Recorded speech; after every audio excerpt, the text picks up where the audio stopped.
আমার জেঠু বাড়ি, এই যে আমার দিদি, এই যে রাখি আর আমি হচ্ছে রেখা, ঠিক আছে? এই যে রাখি আর আমি রেখা।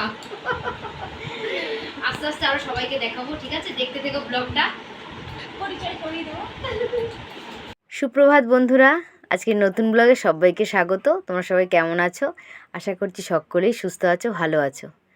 তোড়জোড় দেখে বুঝতেই পেরেছো কি কি রান্না হবে আজ। তো বিরিয়ানি করব। আগের দিন করার কথা ছিল কিন্তু করা হয়নি। তো সেই সকালবেলা ঘুম থেকে উঠেই ঘরের সংসারের যাবতীয় কাজকর্ম সেরে আমি কিন্তু পড়াতে গিয়েছিলাম। পড়ানোগুলো কমপ্লিট করে এসে তখন এসেছি, কটা বাজবে, 12টার সময় এসে বিরিয়ানি করার জন্য সমস্ত কিছু জোগাড় করে নিয়ে এই যে এখন ওই যে লেয়ার দেওয়ার প্রসেসিং চলছে। লেয়ার দেওয়া কমপ্লিট হয়ে গেলে এবার স্টিমে বসাবো। তো খুব তাড়াহুড়োর মধ্যেই আছি। এখন প্রায় কটা বাজবে, 1:30 মতো বেজে গেছে, খুব দেরি হয়ে গেল। তবে স্টিমে বসিয়ে দেবো। একটু ময়দা মেখে নিয়ে চারিপাশটা দিয়ে দিয়েছি। আর এই যে আমার কিন্তু বিরিয়ানি করার সেরকম কিছু এক্সট্রা পাত্র কেনা নেই, ওই গামলাটাতেই আমি করি।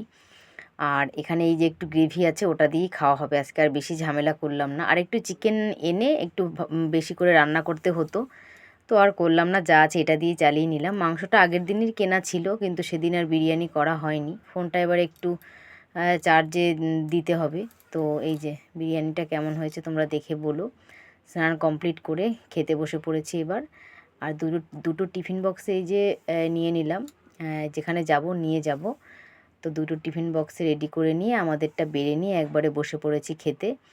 আর সোনাই পাপাই ওদের স্নান হয়ে গেছে, আর বরমাসেও স্নান করতে গেছে। আর আমি তো স্নান করে পুজো দিয়েই নিয়েছি। বেশ সুন্দর ঝরঝরে হয়েছে, দারুণ লাগছিল খেতে, বেশ অনেক দিন পর তো।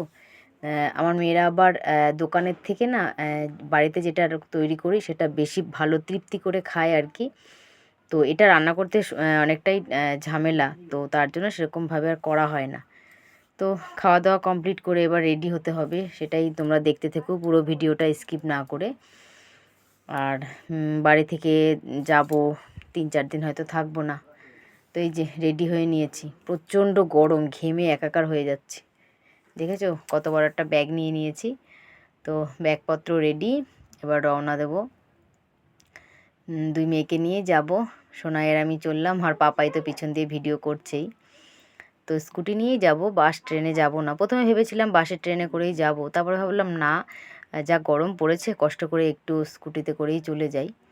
তো কোথাও গেলে চিন্তাও হয়, বাড়ি ঘরের দিকে মন পড়ে থাকে, আগের মতো আর ঘর বাড়ি ফেলে রেখে যে যাবো সেটা আর হয় না। তো যাই হোক, এমনিতেও বাড়িতে কাজ হচ্ছে, যেখানেই যাই না কেন মনটা তো ঘরেই পড়ে থাকবে। তো আমলাজোড়া পার করছি, পার করে এবার টোল ট্যাক্সে চলে এসেছি দেখো।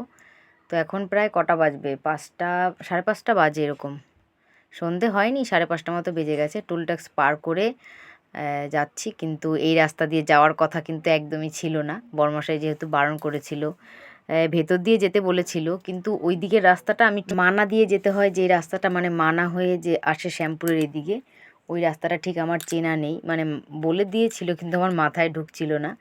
তো তার জন্য এখান দিয়েই চলে এসেছি। যদিও পরে ফোন করে বকাবকি করেছে যে দুই মেয়েকে নিয়ে এই দিক দিয়ে আসার কোনো দরকার ছিল না। তো তবুও রিস্ক নিয়ে চলে এসেছি। যাই হোক, ওই রাস্তাটা যখন বাড়ি যাব তখন ওই রাস্তা দিয়ে আসবো, তাহলে চেনাটা হয়ে যাবে। তো কী আর নেব, একটু ফ্রুটি নিয়ে নিলাম, আর একটু ক্যাডবেরি নিয়েছি, আর ওই যে বিরিয়ানি তো নিয়েইছি, আর সেরকম কিছু নেওয়া হয়নি। তো সোনাইকে নামিয়ে দিয়েছি কেনার জন্য। ও আবার ভাবছিল কী নেব। প্রথমে স্প্রাইট নেওয়ার কথা বলছিলাম, কিন্তু ওই বলল না মা, মাজাটা নিয়ে নাও। তো যাই হোক, হয়ে গেল কেনাকাটা। এই সোজা, পুরো সোজা একটু গেলেই আমার জেঠু বাড়ি।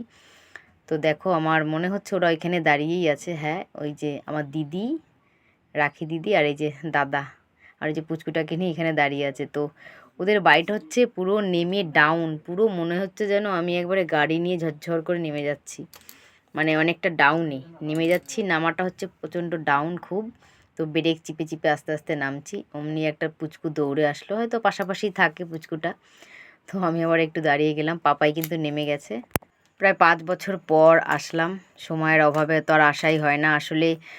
সংসারে প্রত্যেকটা মানুষই এমন ব্যস্ত হয়ে পড়ে, এখন আর কেউ কারুর বাড়ি যে যাব সেটা আর হয়ে ওঠে না। সবাই সবার সংসারে ব্যস্ত, এই যা। আর আগে কত যে আসতাম তার ঠিক নেই। ছোট্টবেলায় মায়ের সাথে বাসে করে প্রচুর আসতাম, প্রচুর, মানে মাসেই মনে হয় 3-4 বার আসা হতো। আর এখন 5 বছর পরে এই যে আসলাম জেঠুবাড়ি। কিন্তু জেঠুবাড়ি এসছি ঠিকই, কিন্তু জেঠু তো বাড়িতে নেই, ওর জন্য একটু ফাঁকা ফাঁকা লাগছিল। তো যাই হোক, চলে এসছি। বড়মশাইকে ফোন করে বলেও দিয়েছি যে পৌঁছে গেছি, নাহলে তো চিন্তা করবে, যেহেতু বারণ করেছিল পুরো জিটি রোড থেকে না আসতে, তাও রিস্ক নিয়ে চলে আসলাম। তো চলো এবার জেঠুবাড়ি যাওয়া যাক। আর তোমরা ভিডিওটি দেখে অবশ্যই কিন্তু একটা লাইক কমেন্ট করে জানিও। এই যে আমার দাদার ছেলে পুচকুটা এখন চুপচাপ আছে ঠিকই, কিন্তু খুব দুষ্টু, সেটা পরে দেখতেই পাবে। জামাইবাবু ঠিক আছে, চলে এসছি আমার জেঠুবাড়ি। এই যে আমার দিদি, এই যে রাখি আর আমি হচ্ছে রেখা, ঠিক আছে, এই যে রাখি আর আমি রেখা। আস্তে আস্তে আরো সবাইকে দেখাবো, ঠিক আছে, দেখতে থেকো ব্লগটা, পরিচয় করিয়ে দেবো। ভালো আছে, মারে ফোন করা হয়নি। এই মাও সেই গেছে বিয়ে। সেই বিয়েতে গেছে আসে না। হেজ ভাই মার ইচ্ছা করে আসতে। টুকি বাবার একদম টুকি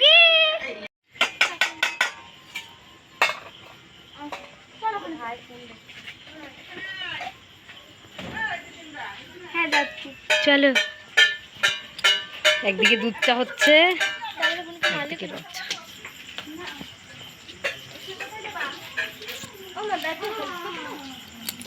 এদিন নেবো আমি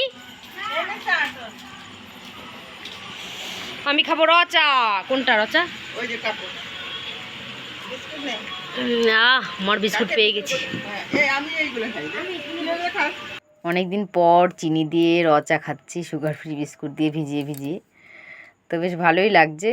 তো মিষ্টিটা একটু বেশি হয়ে গেছিলো, যদিও মিষ্টি এখন আমি আর খেতে পারি না আগের মতো। তো সন্ধেবেলার খাওয়া দাওয়া চলছে, দুধ চা হয়েছে, র চা হয়েছে। একই প্লটে দিদি ওই পাশে থাকে, মানে সামনের দিকে, আর এ পাশে থাকে দাদা। দিদির আলাদা ঘর আছে, আলাদা রান্নাঘর, আলাদা সবই, আর দাদা এখানেই থাকে। তো পুচকুরা এবার সন্ধেবেলার খাওয়া দাওয়া সেরে এই যে গাড়ি নিয়ে খেলাধুলো চলছে। আর আমাদের তো অনেক দিনের পুরনো সব গল্প চলছে, আসলে পুরনো অনেক স্মৃতি আছে জেঠু বাড়িতে, সেই সব কি হচ্ছে এটা? আমরা আলোচনা করছি। ডিমের অমলেট? ওরে বাবা, এখানে কতগুলো! কে খাবে এটা? তুই খাবি? সোনামা খেয়ে নে, নে নে সোনামা, খেয়ে নে খেয়ে নে খেয়ে নে খেয়ে নে খেয়ে নে। এই হাত ব্যথা হয়ে গেছে? এতগুলো ডিমের অমলেট করে হাত ব্যথা হয়ে গেছে? হয়নি তো? দে দে, আমি করে দিই। দে দে দে, করে দিই।